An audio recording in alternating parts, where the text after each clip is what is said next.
Jessie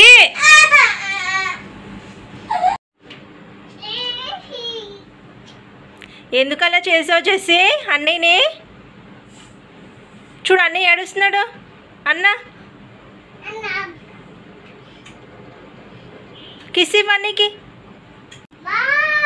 bye కాదు, ఏ no.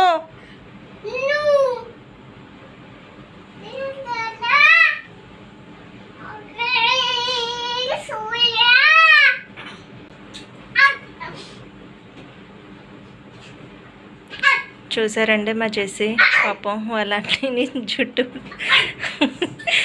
జుట్టు లాగేసింది. పాపం వాడు ఏడుస్తూ కూర్చున్నాడు. ఇదేమో ఇలాగ ఆడుతుంది కంత్రి పిల్ల.